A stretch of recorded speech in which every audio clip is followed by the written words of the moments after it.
Vamos a hablar ahora vamos a repasar máquinas de estado y sistemas secuenciales. Esto va a ser un repaso, fundamentalmente lo que vamos a hacer es utilizar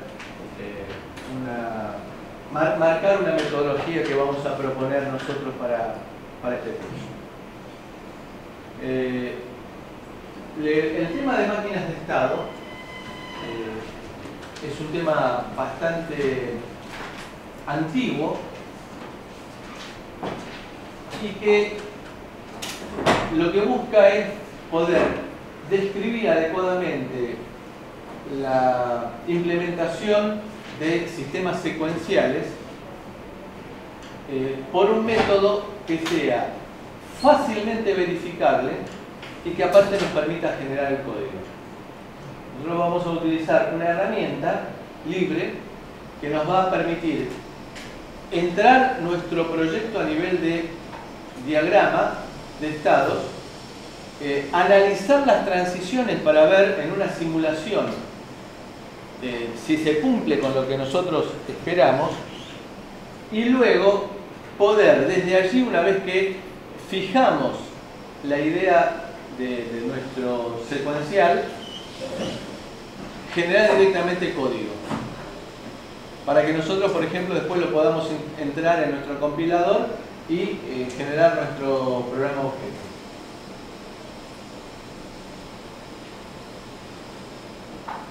Vamos después a plantear también un método que es poco conocido, aunque es bastante viejo, pero que nos va a permitir implementar máquinas de estado por medio de tablas. Y de esa manera implementar máquinas de estado muy complejas para proyectos, para desarrollos, en los cuales cada vez que yo incorpore un nuevo estado, lo único que tengo que hacer es incorporar un renglón en una tabla. Bien, la idea de circuito secuencial ustedes ya la tienen, fundamentalmente de Digitales 1.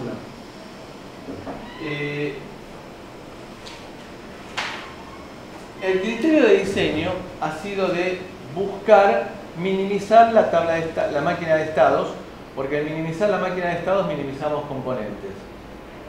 Vamos a buscar entonces alternativas que me permiten hacer lo que ustedes vieron anteriormente de la minimización de la cantidad de estados para ahorrar componentes, que se puede hacer en forma automática. Y aparte el tema de la simulación. ¿Ustedes se imaginan que, por ejemplo, Intel, cuando elaboró el proyecto del Core i7, digamos la máquina hasta el momento de las más poderosas que hay, la mandó a fabricar? Dijo, uy, este es el diseño y lo mando a fabricar. La respuesta debería ser no. Para mandarla a fabricar, porque el proceso de fabricar los prototipos cuesta millones de dólares, previamente la tiene que haber simulado adecuadamente. Entonces, el tema simulación, en general, en nuestro país no le damos ni 5 de pelota, como todo un conjunto de cosas importantes en la parte de diseño. La parte de simulación es fundamental. Estamos haciendo un proyecto con una universidad israelí de un sistema que se utiliza para calibración de equipos electromédicos, que es la llamamos la super jeringa. Es una jeringa hecha en fundición de hierro que tiene como 1 metro de longitud y debe tener como 30 centímetros de diámetro. Disculpe que interrumpa. Sí. Marcelo Romeo. Sí. Vengo de parte de Jorge Cavalli. Sí, un segundito. Sí.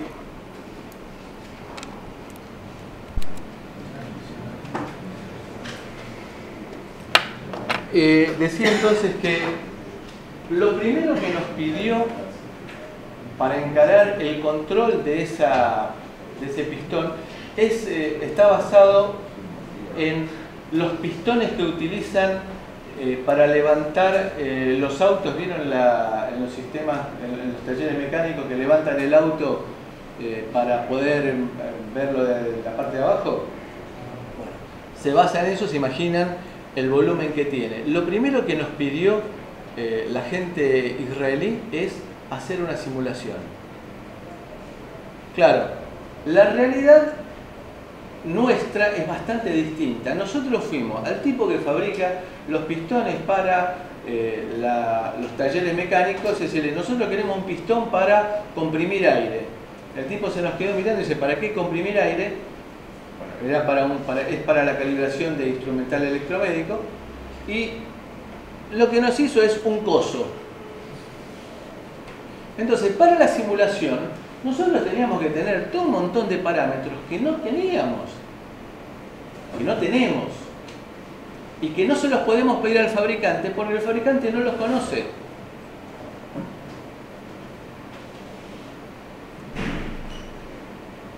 Lo que estamos diciendo nosotros acá es que pretendemos que una máquina de estados, porque en definitiva, como ustedes ya vieron en Informática 2, la mayor parte de los proyectos que uno encara en la vida cotidiana son máquinas de estado.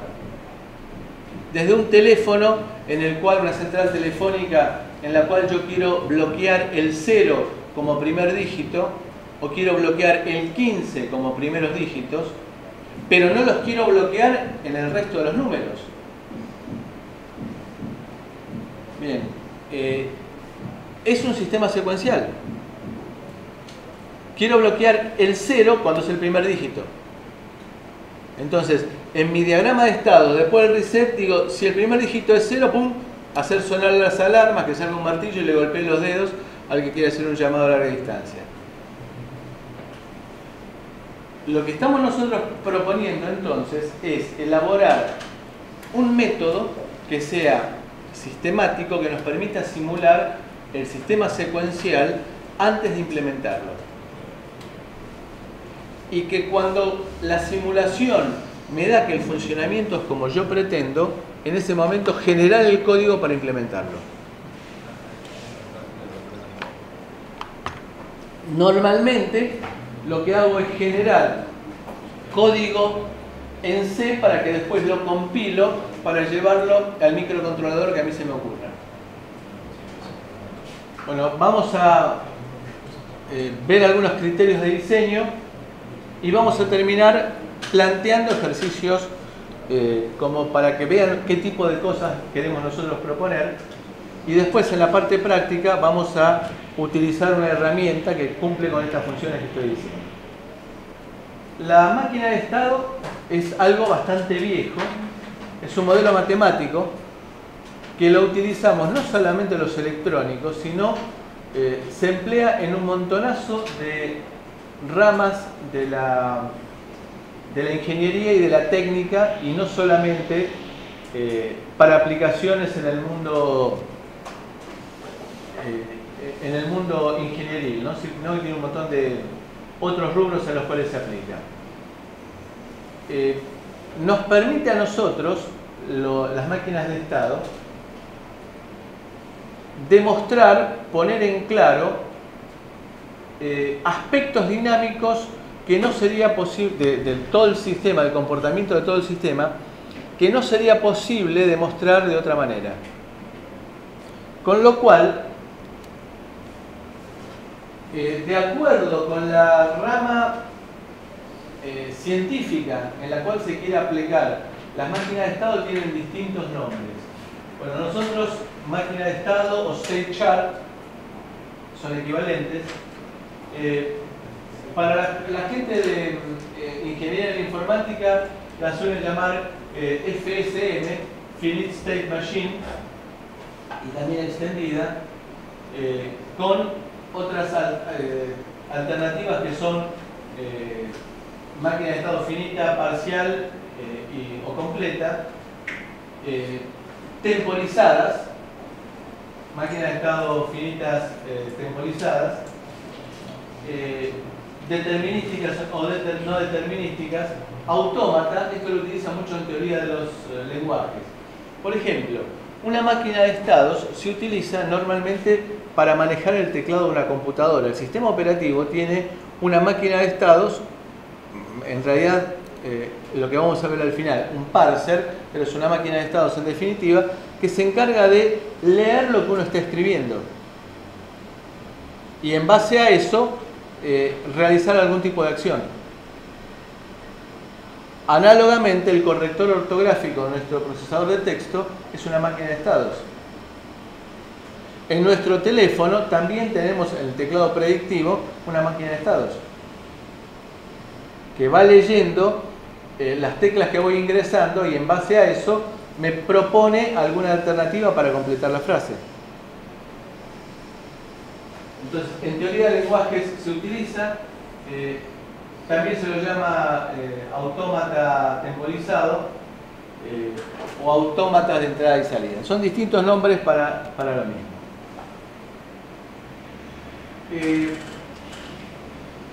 Tenemos modelo basado en comportamiento. ¿Se acuerdan del PHDL? Que uno de los modos de descripción era el behavioral. ¿Sí? En el cual tenemos los estados marcados como si fueran comportamientos estáticos, las transiciones, la evolución entre estados, qué condiciones se tienen que dar para pasar de un estado al otro, las excitaciones, que son las que condicionan las transiciones, es decir, las excitaciones me van a generar condiciones para pasar de un estado al otro, y las acciones. Cuando paso de un estado al otro, se produce alguna acción. Se actúa un LED, se dispara un timer, se actúa una electroválvula. Las máquinas de estado pueden ser determinísticas y no determinísticas. Nosotros nos vamos a concentrar exclusivamente en las determinísticas porque los sistemas en tiempo real nosotros pretendemos que sean determinísticos. Y aparte, también con la idea de tratar de minimizar el trabajo y buscando que en lugar de tener un gran proyecto tengamos un conjunto de proyectos más chiquitos, la experiencia recomienda que en lugar de tener una máquina de estados muy grande, tengamos un conjunto de máquinas de estado trabajando en forma concurrente. Es decir, máquinas de estado más chiquitas. Entonces, por ejemplo, ¿qué quiere decir esto? Supongamos que tenemos una máquina de estado que describe todo nuestro sistema. En nuestro sistema tenemos un teclado. Entonces, en lugar de poner todo el manejo del teclado en forma secuencial en la máquina de estado principal, hago como si fuera un zoom sobre la tarea que sea el manejo del teclado, la llevo aparte y hago una máquina de estados dedicada exclusivamente al manejo del teclado. Entonces, dividí todo mi proyecto en dos máquinas de estado. La máquina de estado principal y una segunda máquina de estado más chiquitita que se encarga de manejar solamente el teclado.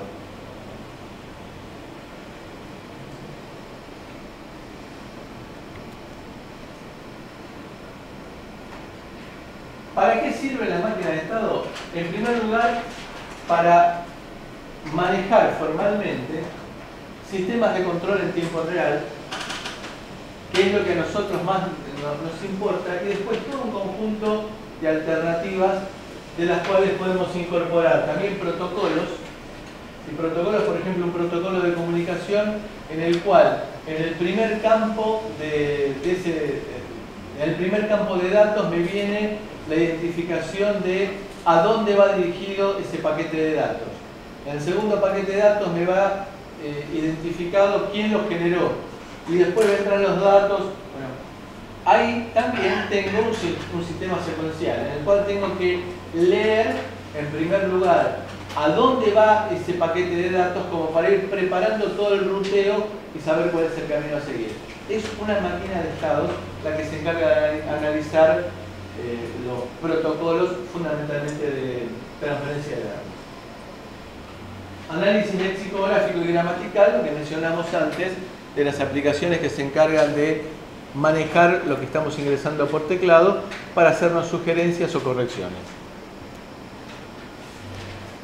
¿Por qué las vamos a usar? Porque nos permite realizar una descripción rigurosa de la solución que estamos encarando. Aparte porque nos permite lograr soluciones muy sencillas a planteos que parecen muy complejos. Incluso cuando tenemos que dividir nuestra máquina de estados en un conjunto de máquinas de estados más chiquitas.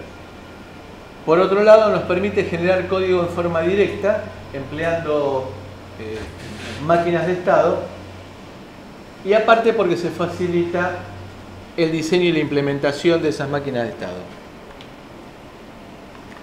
Para ganar tiempo, les recomiendo que googleen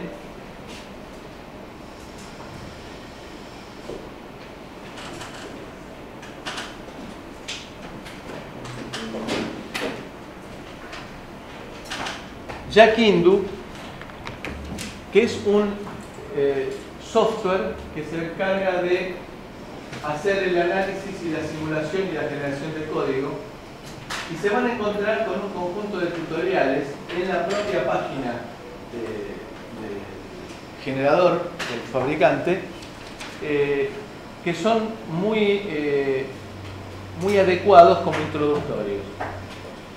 Nosotros lo vamos a utilizar para la parte práctica de este tema. Bueno, ¿cómo es que se formalizan? Por medio, las máquinas de estado, ¿no? Por medio de funciones matemáticas, diagramas, tablas de estados y transiciones. La información, acá vamos a hacer una detención. La información que yo tengo en un diagrama de estados es la misma información que voy a tener en una tabla de estados. ¿Por qué existen las dos? Porque me va a resultar más fácil ver la evolución de la máquina de estados en el diagrama de estados, pero me va a ser más fácil de ver cómo es que se puede simplificar la máquina de estados a través de la tabla de estados. Entonces, la información que tengo en ambas es la misma, presentada una en forma gráfica y otra en forma de tabla. La forma gráfica me resulta más fácil de visualizar, la tabla me resulta más fácil de operar. Y también se formaliza por medio de redes de Petri, en sus distintas alternativas, redes de Petri y redes de Petri coloreadas.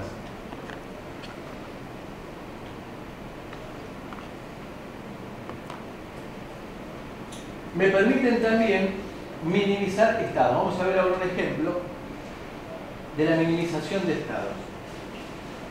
Y que me pueden generar código para distintos lenguajes de programación. Por ejemplo, para C, para los micros o para la PC, ensamblador, C++, Java o ML.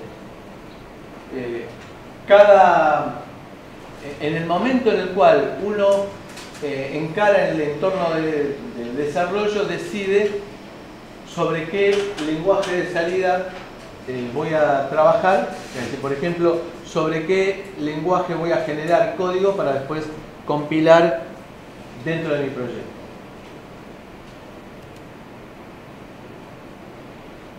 Vamos a... las máquinas de estado tienen nombre propio.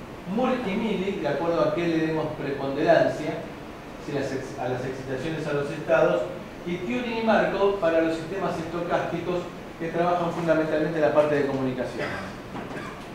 Es decir, en el sistema de comunicaciones se utilizan las máquinas de Turing fundamentalmente para el análisis de tráfico y de disponibilidad.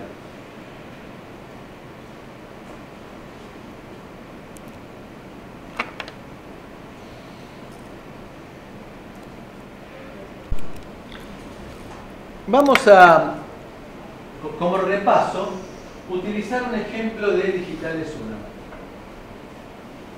1. Supónganse ustedes que nos llega una secuencia de 4 bits consecutivos y que nosotros queremos determinar si esa secuencia de 4 bits que nos llega es una secuencia decimal o no decimal. Es decir, si el número recibido está entre 0 y 9, o si el número recibido está entre A y F. En el caso en el cual el número recibido esté entre A y F, la salida del sistema que nosotros tenemos que diseñar será un 1, y en caso contrario, es decir, si es decimal, será un 0.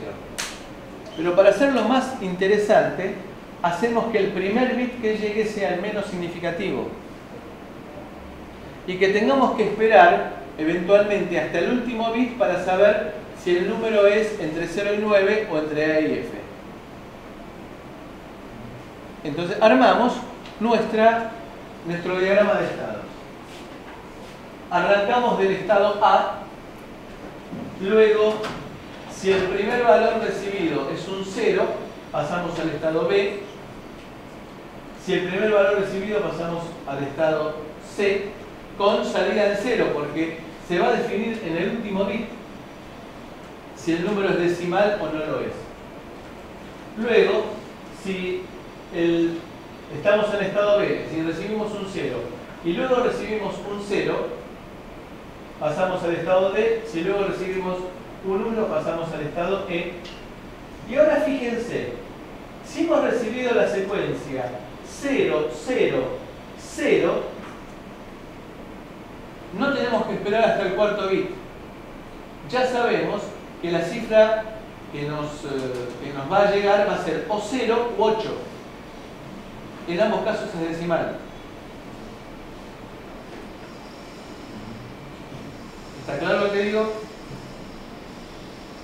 Si yo recibí un 1 y luego recibo 0, 0, lo mismo. Porque si el último bit que me llega es un 0, será el número 1. Si el último bit que me llega es un 1, será el número 9.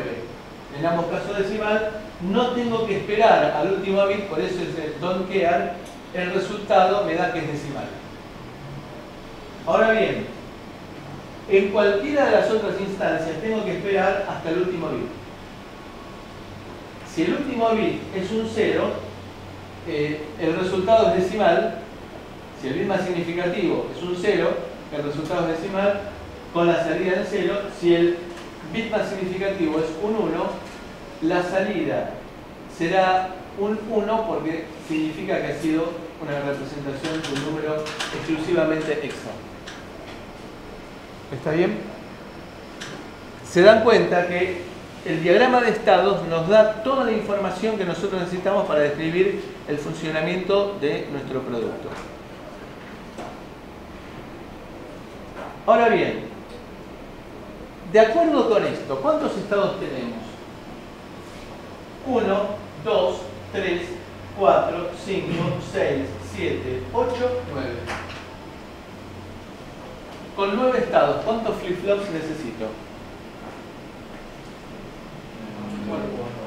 ¿Por qué 4? Porque procede la continuación, ¿no? A ver, ¿con 3 no me alcanza?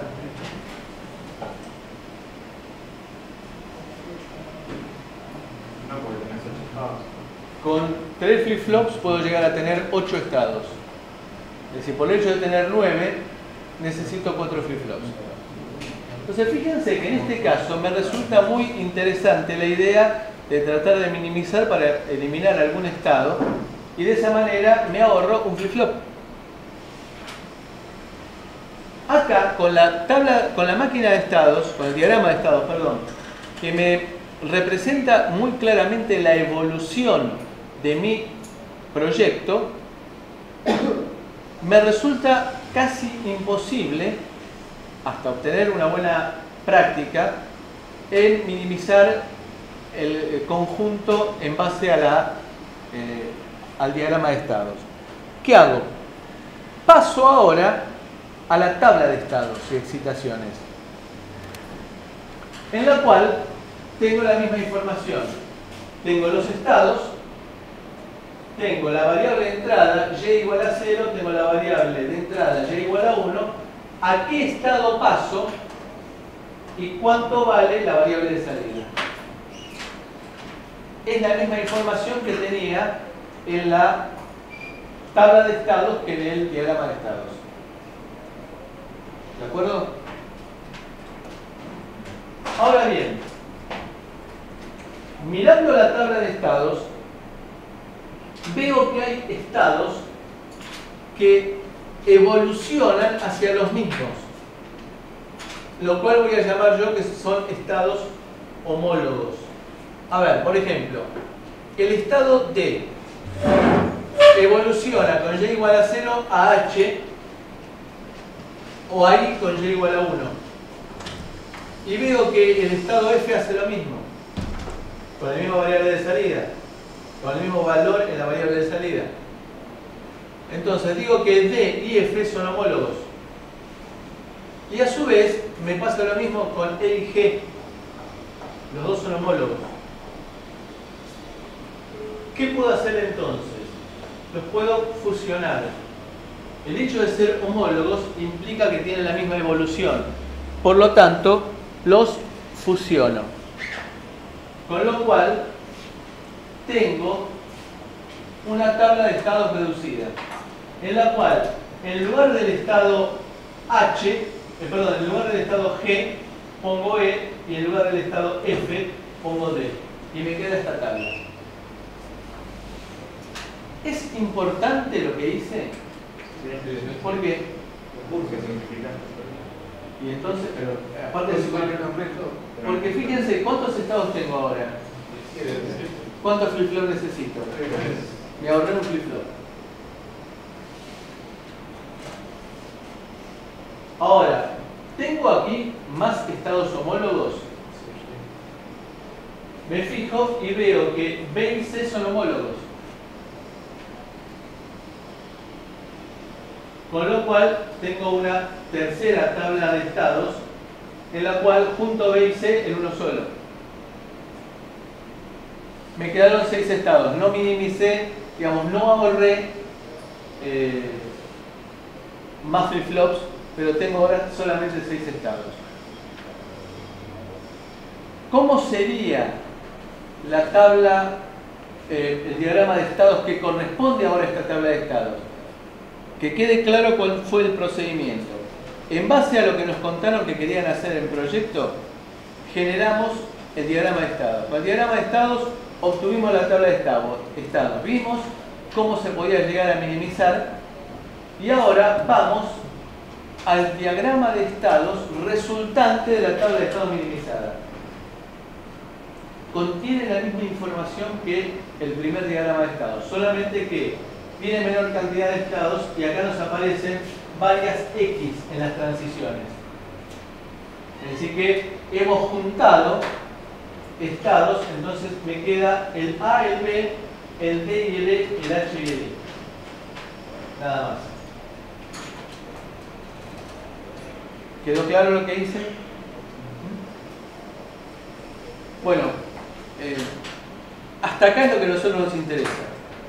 Desde el punto de vista que me interesa la minimización de estados porque me va a ahorrar ahora a mí no flip-flop, sino código. Es decir, posiciones de memoria que ahorro al no tener que implementar estados que son inexistentes. Bueno, lo que se hacía después era, esto es simplemente algo que a nosotros nos interesa, asignar a los estados A, B, D, etc. Valores para la salida de los flip-flops con un cierto criterio, y eso después nos llevaba a la implementación con flip-flop JK y con distintos tipos de flip-flop lo resolvía y me daba un circuito. Ese era el método de Digitales 1. A nosotros nos interesa llegar hasta la etapa de minimización de la máquina de estados. Vamos a ver un ejemplo en el cual, en este ejemplo, ponemos de manifiesto, en primer lugar, la idea de la portabilidad. Supongamos que queremos hacer un contador ascendente-descendente. Contador de lo que ustedes conocen de Digitales 1, pero que en nuestro caso va a arrancar de un valor, cualquier valor, y va a terminar en otro valor, un número cualquiera.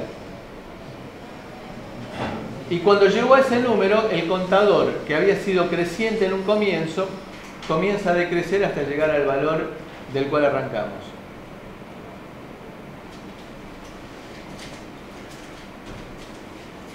Normalmente, de acuerdo con el historial que solemos tener, uno diría, voy a hacer un contador que vaya de 4 hasta 12 y que vaya después de 12 hasta 4. Pero después, cuando viene otro y me pide que haga un contador de 5 hasta 13, tengo que hacer un diseño nuevo. Entonces, juntamos acá la idea de máquina de estados con la idea de portabilidad, de reuso. Entonces voy a hacer un contador que vaya de n hasta m o desde cuenta inicial hasta cuenta final. Después, en la implementación, yo voy a tener en algún lugar que poner numeral define, cuenta final, cuenta inicial, compilo y otra cosa. Pero hago el diseño del contador ascendente-descendente una sola vez en mi vida. Entonces, quiero hacer un contador ascendente-descendente que arranque desde cuenta inicial y termine en cuenta final. Y que después descienda de cuenta final hasta cuenta inicial y recicla. ¿Qué recursos voy a necesitar? Voy a necesitar variables y defines. La variable va a ser estado y cuenta. ¿Estado qué será? ¿Cómo? A ver, cuenta es bastante intuitivo. El número que estoy contando, bien. Ahora, ¿a mí qué me interesa? Cuando me llegue el próximo pulso que tengo que contar, tengo que saber si incremento o decremento. Entonces, ¿estado qué será? ¿Ascendente o descendente? Entonces, tengo solamente dos variables. Y después tendré todo un conjunto de defines que será ascendente. Claro, es muy lindo decir que la variable estado tendría que decir ascendente o descendente, pero tendré que yo de alguna manera decirle ascendente es 4 y descendente es 17. Los valores que le voy a asignar a la variable estado. Y después tendré estado máximo, estado inicial. ¿Qué significa estado máximo? Estado máximo va a significar, es una cosa que también tenemos que acostumbrarnos a tomar precauciones. Hay montones de ejemplos en los cuales no tomar precauciones genera desastres.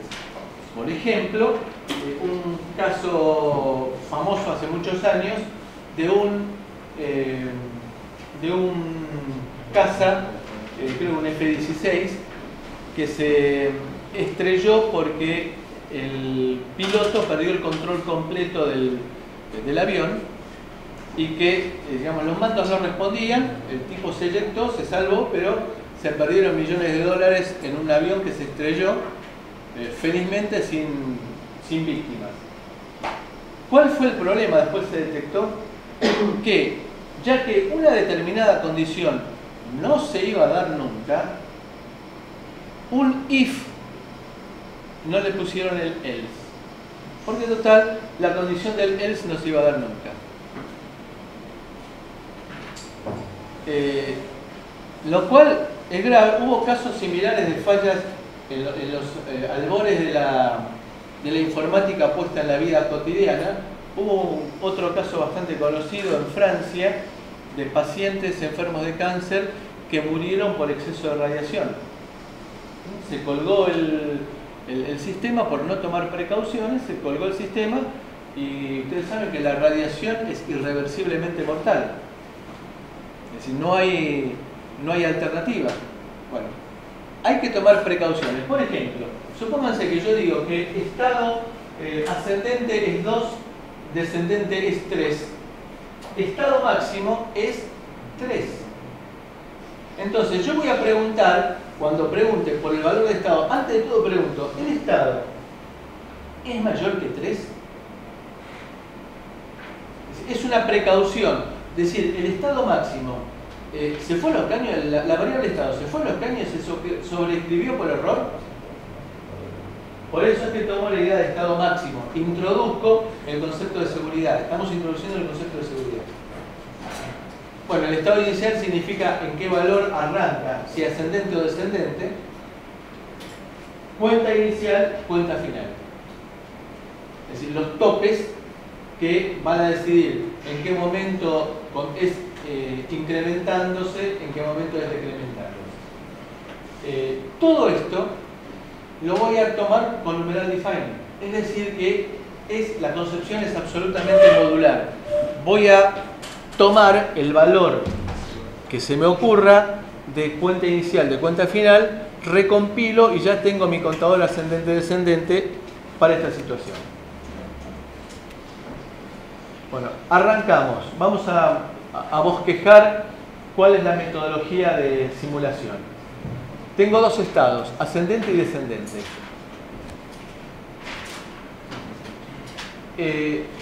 Asumimos como dato del proyecto que después del reset arranca en ascendente.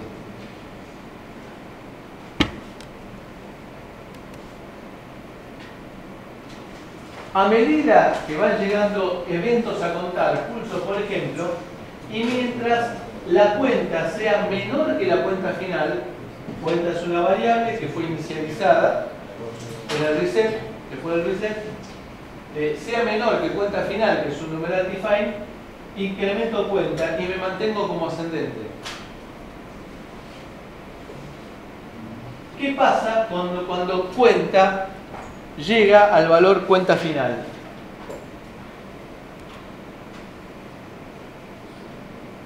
Paso al estado descendente y comienzo a decrementar cuenta.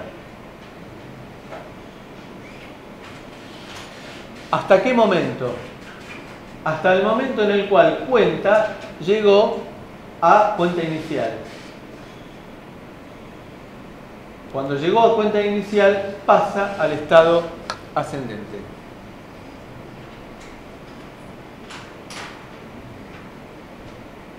¿Quedó claro?